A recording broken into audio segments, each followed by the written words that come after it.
मैं अपने गुरुदेव आदिदेव महादेव के चरणों में प्रणाम करती हूँ, अपने साहब दीदी के चरणों में प्रणाम करती हूँ और सभी गुरु भाई बहन के चरणों में प्रणाम करती हूँ। मेरा प्रणाम स्वीकार करें।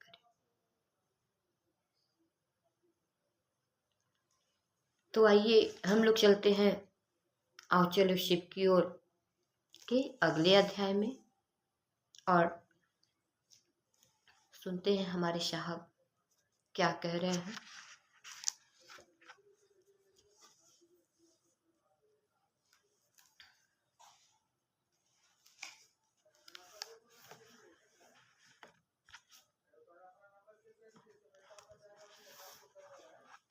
अगला अध्याय है अध्यात्म में अंक।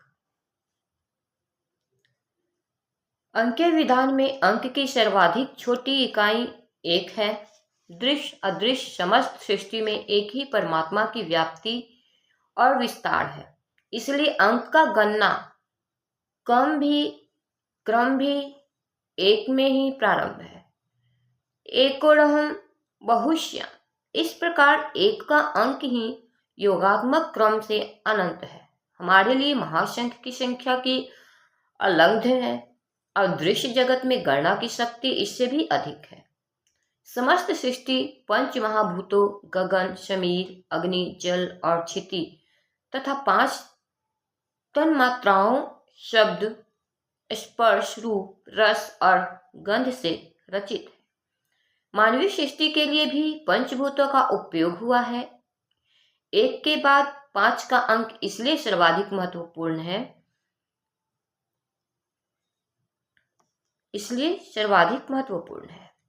संपूर्ण प्रकृति अव्यक्त से व्यक्त और व्यक्त से अव्यक्त की शक्ति सत्ता है, 3 गुणों से परिचालित है। इस कारण से 1 और 5 के बाद सृष्टि के नियंत्रणीय गुण सत्ता के रूप में 3 अंक का सर्वाधिक महत्व है। कहा जाता है कि प्रकृति त्रिगुणात्मक है। 9 अंक मूलतः उपरोक्त 1, 5 और 3 का योग मूलक है। अंतिम स्वतंत्र अंक है। यही कारण है कि 9 के पश्चात कोई स्वतंत्र अंक नहीं है। 9 से लेकर बाद के सभी अंक योगात्मक है। एक अंक का एकल इकाईगत अंतिम विस्तार 9 है, जो परिणाम अंक है। 9 से अधिक का योग चाहे वह कितना भी अधिक हो, अंक के गुणात्मक अभिव्यक्ति है। इसी हेतु शक्ति उपासना के लिए नवदुर्गा, 9 अंक एवं नवधा भक्ति मार्ग स्थापित और प्रशस्त है। मंत्रों के बीच भी इसी अंक क्रम का अनुसरण करते दिखेंगे। 108 एक शिव के अंतर्निहित शिव शक्ति 108 का मूलांक 9 का अधिकतम सर्वाधिक योगतम युगल योग है।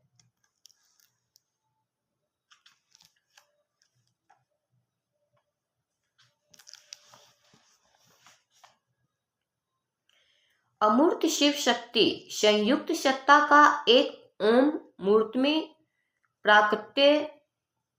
प्राकट्य नमः शिवाय पंचाक्षरी अर्थात 5 का शक्ति मूल 8 की गुणात्मक अभिव्यक्ति चालीसा का रहस्य है। चालीसा शक्ति मूल 8 एवं नमः शिवाय पंचाक्षरी का गुणात्मक प्रतिफल है। शिव एक और प्राकट्य की मूल शक्ति 8, जबकि संख्या का यही 9 अंकीय मूल योग 108 की अखंड पूर्णावृत्ति जब अजपा की स्वचालित प्रकृति में उतर जाती है, तभी जब कर्ता मंत्र और मंत्र के देवता का सानिध्य प्राप्त कर पाता है। यह साधक कर्म हेतु प्रदत्त है। अजपा जप सांसों की सामान्य गति पर मंत्र का आवागमन है। साधक जब कर्ता अर्थ, धर्म और काम का मोक्ष के पुरुषार्थ चतुष्टय की उपलब्धि के क्रम में भी निरंतर अपने प्रारब्ध और काल के अंतर्गत विवश है। उस पर सारा कुछ प्रारब्ध और काल की पकड़ में है। काल की गणना नक्षत्रों से स्थापित है। नक्षत्र 27 है। 27 नक्षत्र हैं अश्विन, भरणी, कृत्तिका, रोहिणी, मृगशिरा, आद्रा, पूर्णवर्षु, पुष्य, अश्लेषा, पूर्वा फाल्गुनी, उत्तरा फाल्गुनी, हस्त, चित्रा, स्वाति, विशाखा, अनुराधा, ज्येष्ठा, मूल, पूर्वाषाढ़ा, उत्तराषाढ़ा, श्रवण, धनिष्ठा, शतभिषा, उत्तर भाद्रपद, रेवती, पूर्व भाद्रपद, मघा। इसका भी एकल योग 9 है। एक सूर्य इन नक्षत्रों पर संचरण करते हैं और चारों दिशाओं में कालगत सृष्टि की स्थिति और विनाश का क्रम स्थापित एवं संपन्न होता रहता है। नक्षत्र और सूर्य प्रारब्ध गणना के अधिपति देवता और शक्तियां हैं। सृष्टि कार्य सहित साधक जप करता भक्त के विशेष दुख सुख प्रारब्ध भोग के लिए 4 ही दिशाएं श्रेष्ठ हैं। कोणिक दिशाएं स्वतंत्र दिशाएं नहीं है। मूल दिशाओं के कोणिक योग हैं। 27 नक्षत्रों और 4 दिशाओं पर नृत्य करता हुआ शिव से नियंत्रित काल गुणात्मक प्रवृत्ति का है। यह काल योनिगत पात्र साधक भक्त का जप कर्ता से संचित और क्रियमान प्रारब्ध को भोगने की व्यवस्था का नियंत्रण निसंगी होकर करता है। प्राणी अथवा सृष्ट प्रारब्ध व्यवस्था के अधीन विवश है, किंतु जब वह प्राणी भक्त साधक या जप करता शिव के प्राण मंत्र नमः शिवाय को पूर्व उक्त अंक और जप अनुक्रम से भावांतर्गत ग्रहण कर लेता है, तब वह स्वयं परिचालित व्यवस्था के अंतर्गत शिव के रुद्रात्मिका शक्ति से युक्त होकर अपने प्रारब्ध भोग की व्यवस्था का संहार कर देता है। प्रारब्ध नष्ट होते ही वह शिव के भाव क्षेत्र में प्रवेश की पात्रता प्राप्त करता हुआ शिव भाव को उपलब्ध होता जाता है। शिव के दृश्य युगलात्मक रूप सृष्टि कार्य का अंकीय विधान भी पूर्व कथित प्रकाश से छोटी और बृहदतर दोनों ही 9 प्रारब्ध भोग व्यवस्था हेतु 27 गुने 4 बटा 108 1 गुण 1 जोड़ 08 बराबर 09 है। इसलिए मंत्र दृष्टा एवं मंत्र ज्ञाता ऋषियों ने शिव से साविद प्राप्त किया तथा शिव के ही आदेश से पुरुषार्थ चतुष्टय की साधक विधि से प्राप्ति हेतु मानवीय सृष्टि को प्रदान किया। प्रदाता होने से वे दीक्षा गुरु हैं तथा दाता होने से शिव गुरु हैं।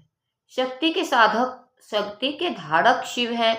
शिव अपनी धारक शक्तियों के मूल स्वरूप में स्वयं 11 की संख्या से विभूषित है।